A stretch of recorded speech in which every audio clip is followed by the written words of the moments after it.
Welcome to DRC Live, powered in part by the Denton Record-Chronicle and Classic of Denton. Hi, I'm Lucinda Breeding. I'm the features editor at the Denton Record-Chronicle. I'm Jenna Duncan. I am the business editor over at the Denton Record-Chronicle, and this is our weekly show, DRC Live. I don't know if you guys have noticed the past few times our cool new intro. Shout out to Jake with DentonRadio.com. Thank you, Denton Radio. It looks very nice. It has our new logo. I'm still joking about how the little gesture in like 2 years when we'll have chips in our head, we're going to be like, what's that? It's so dated. We'll update it before then. So this is our weekly show where we talk about Denton events, new business openings, things that are happening with the paper, and kind of lead you into your weekend. So I'm going to start this week. I know Cindy has been kind of dominant with her Denton Black Film Fest coverage, which rightfully so. That was amazing this past weekend. It was really good. It was very good. It was so good to see so many people out and so many people with lanyards. And and there was a really good wrap up on the show this morning with the chamber. And so just a really good weekend for Denton. So I'm going to be updating you guys on some coffee news. I'm going to lead with what everybody cares about the most. Jupiter House is pushed back a little bit from when we thought it would be opening. Oh, man. I talked to one of the owners, Joey Hawkins, yesterday. He said now it's looking like it's going to be opening the very beginning of March. But they've just run into a couple of hiccups. When I first did like the big return follow-up story at the end of last year, looking back at like the 1 year anniversary of the fire, they were projecting for the end of January, but they are doing so much structurally to that building that it's just a little more nuanced. So like they're pushing back that front entrance by about 3 feet. I thought so. Okay. And that's complicated. They're adding like a second level. Not like, I don't want to say like a balcony, but like a mezzanine level where you can look out onto the courthouse. So that's going to be really cool. It's going to be so cool. So there's just a lot more to it. They're pushing really, really hard. The Hawkins want to be open, I think, more than anybody else is willing them to be open. Everybody's sending them their best energy. But it really is, it's the final few weeks. Yeah. And it's going to be really, really great when it opens. They're going to be mobbed when they reopen, especially with the cinnamon roll development. Yes. Bagels and coffee. I'm going to post up there for most of the day when they do open. That's a good idea. Yeah, and just kind of do like a slice of life story that I think will be really great for you guys if you can't stop by, kind of get a feel for what it will be like. So hopefully I'm going to be working with Joey to coordinate doing that, maybe getting in a little bit before they open the doors, things like that. So I'm going to be coordinating with him at the end of next month, and then we'll have like a real actual grand opening date for you guys. So that's exciting. Very important. Yes. Very important. And the reason I was checking on that this week is because I'm gearing up to do a story. We're getting another coffee business in town. All right. Another coffee storefront. And so I was like, you know what? I know if I write anything about coffee, the first thing readers are going to say is, what about Jupiter House? When is Jupiter House opening? So I just wanted to like cross this off. Okay, so we're a couple of weeks away from the opening of Golden Boy Coffee Company. You might have seen them on Instagram. Yes. They're doing pretty good for a business that's not even open. They have about 1,000 followers now. Not bad at all. Yeah, and they've already been selling some merchandise. I walked past them doing a photo shoot a few weeks ago, repping the cute like comic guy on some hats, some flat caps, and then on some T-shirts. So basically, this spot is going in where Crossroads Bar used to be on North Elm Street. So in that strip center with Orbit Press on Elm Street, just south of University Drive. They've completely redone the space. I mean, it has like this gorgeous white tile with glitter grout and a whole wall that's black, which is the my black thing. accent wall. The black accent wall. Yes. And I think what's interesting, I mean, we are really lucky to have such a good coffee culture here. Yeah. For real. We have some of the best coffee in the region. I mean, we have baristas who are nationally recognized for their art. Between West Oak, Combs Coffee down in Corinth, we have Shift, we have Cultivar. One thing that's Java Rocket. Java Rocket. I have them on my list to talk about today too. Oh, you do? Yeah. There's like a really good coffee culture here. One thing that Golden Boy is going to do that nobody else is doing, it's coffee and craft cocktails.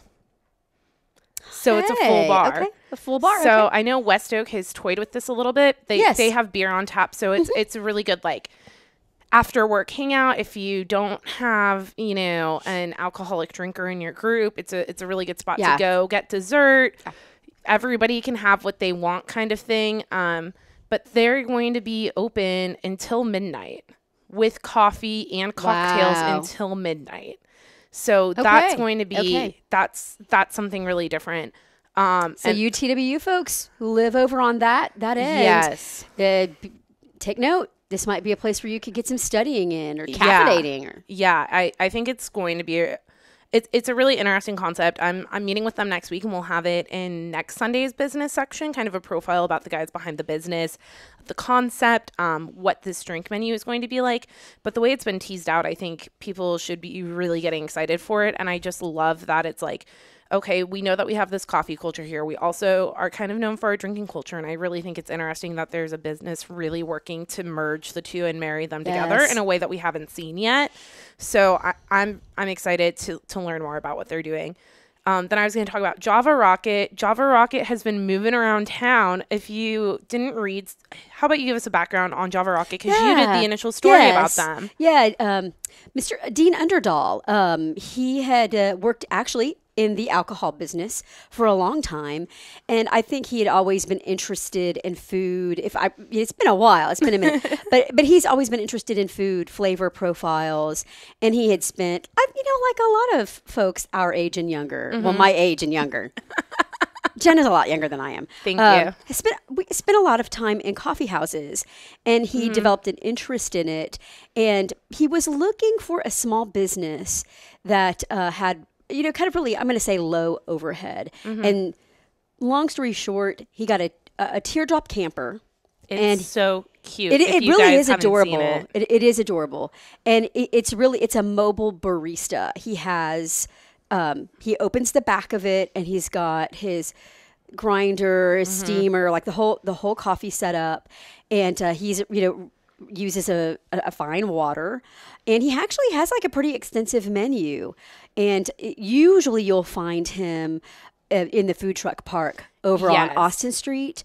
But if you follow Java Rocket on Facebook, he is really faithful about just letting people know this is where I'm going to be today. And he's also really faithful about letting people know if the inclement weather is just going to be too much for him to have a mobile barista out. Yeah. It really is different than having a coffee shop where you're just inside. But and it's very tasty coffee. I really like it. And so like Cindy said, mainly when he first opened, he was pretty much focused on staying at the Austin Street truck stop. Since the semester started this winter, he's parking out almost every day in the morning over at Tom Stackery's. So right next to the College of Visual Arts and Design, which I think is a great little location right on the edge of campus. So if you follow along on Instagram or Facebook, he's reaching a new audience with this, and I think it's really cool. And I mean, that's the point of having a truck, right? But a lot of businesses do kind of focus on that truck, and since they have a dedicated space at Austin Street Truck Stop or at Backyard on Bell, they focus on keeping their business there.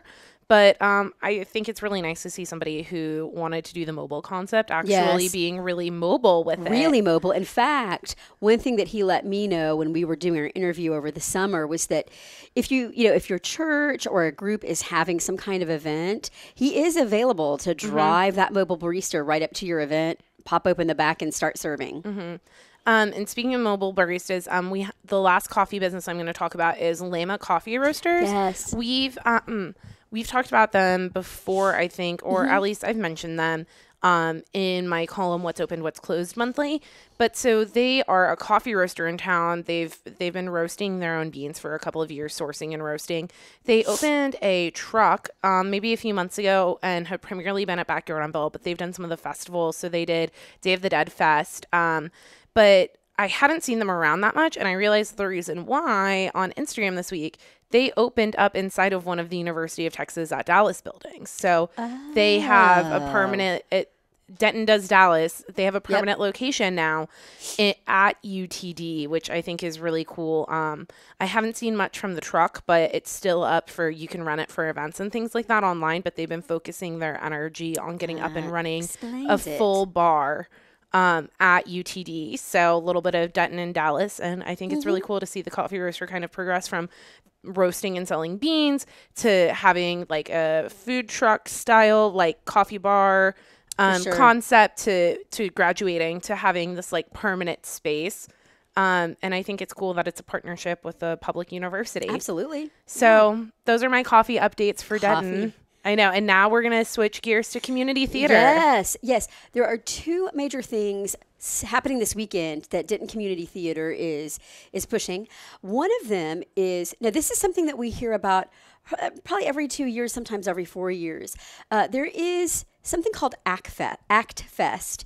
And what it is, it's a competition of the nation's and region's community theaters. And what they do is they essentially, you know, if you're a public school kid who came up in the drama program and you did University or Interscholastic League 1 act, Act Fest is kind of a lot like that.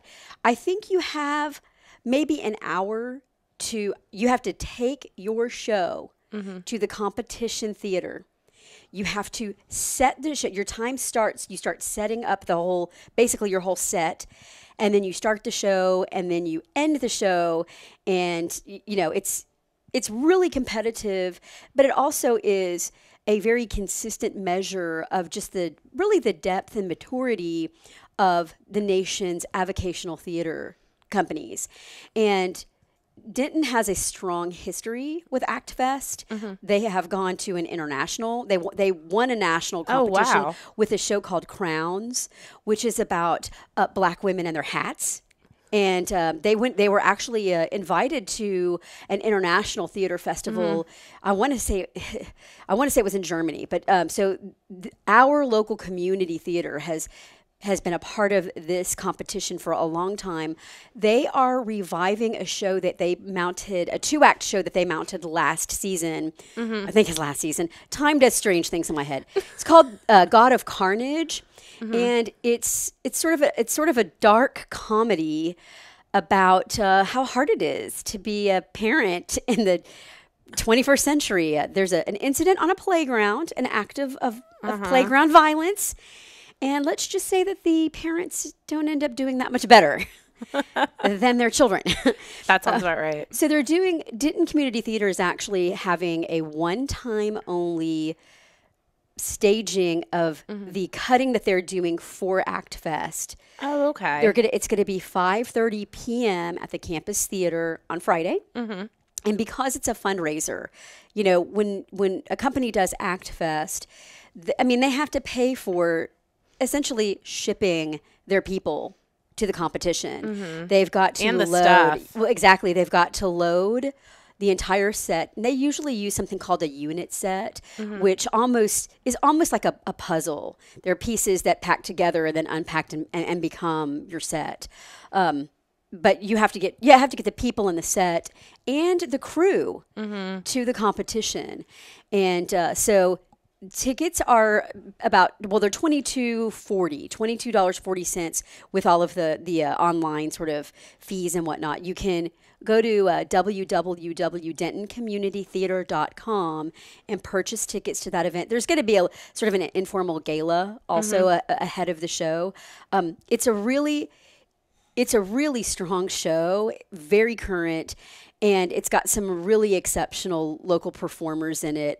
Dina Dunn, who is, in my opinion, one of the best actresses in the avocational sort of metroplex. Everything she does, she takes very seriously, even if it means being seriously funny. Connie Lane is in it, Sean Frith, Caleb Norris. It's a very small cast, but a very dynamic storyline. So that's happening on Friday. So if you'd like to see, how this works, check it out. Another Denton Community Theatre show is opening this weekend. It's called Blackout. It's by Gary Lennon, and it's a drama with a little bit of comedy. This is really, it's about a group of alcoholics in recovery who get together on Christmas Eve at an AA meeting. Okay. Yeah, it's pretty heavy. Yeah, that's a heavy It's a pretty setting. heavy. Yeah, it's a pretty heavy show. And the director, Andrea Avery Ray, and I just want to make an aside here. I have known Andrea Avery Ray since she was in middle school. And I watched her come up through Denton ISD's incredibly sophisticated theater program. Yes. She went off to Los Angeles, was in a few movies. She was in a Katie Holmes movie. Oh. She was in a movie with, oh gosh, I'm thinking in my head, not waiting for Guffman. Actually, she was in American Pie. Oh, really? The hot mom.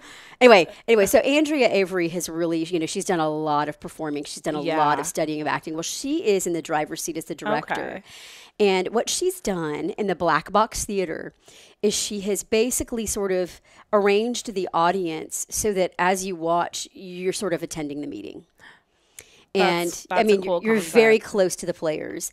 And the cast is really strong. We've got some strong players in the cast, some new faces for me, but it's a really diverse cast, a lot of different ages, men and women, multi-ethnic cast. And it's really about this group of people who is craving connection before, doing what they do on the holidays. And Andrea Avery Ray has really worked hard to make this a really intimate and sort of authentic experience.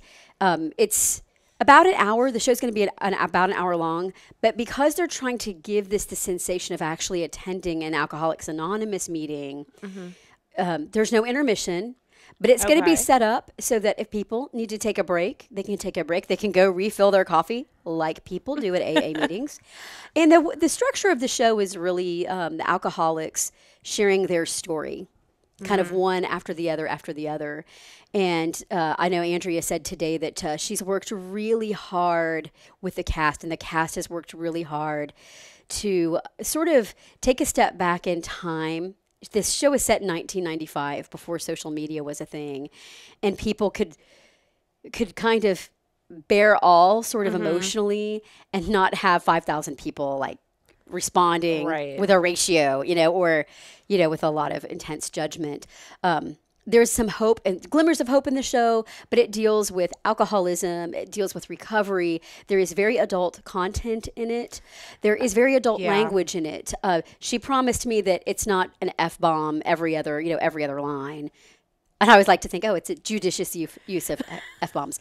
So exactly. I think this is the sort of show that, you actually could take your teen to, or maybe even a middle schooler to. Some of the characters in the show, in their stories, they talk about how they started drinking before they were teenagers. And we know that that's kind of a real life pattern in addiction in this country as well. So, it is a heavy show, but it sounds to me like they're being incredibly intentional, but also, really, really designing just the setup of the show to really make the audience get this sense of being there with a group of imperfect people who are trying to pick up the pieces of their lives, or who have picked up the pieces of their lives, even though some of it has never been the same again.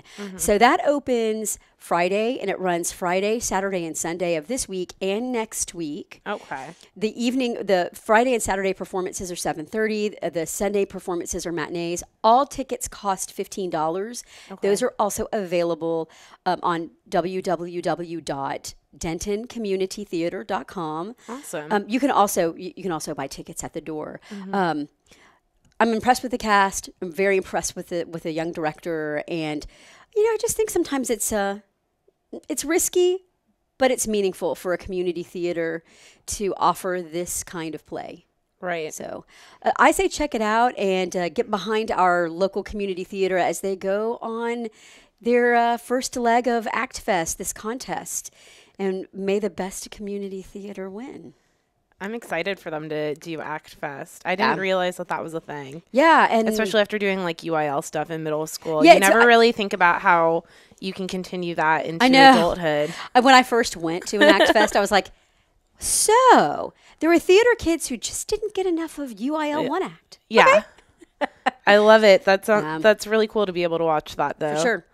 Awesome. Well, thanks so much for tuning in with us. We're here every Wednesday at 2:00 to give you guys the update on business and lifestyle and events and all that good stuff happening. And we will see you guys here next week. Thanks. Well, thank you for tuning in. We hope you enjoyed the show. Be sure to check out DentonRadio.com for new Denton artists and where they're playing next. While you're surfing the internet, make sure you check out our friends Classic of Denton at ClassicofDenton.com.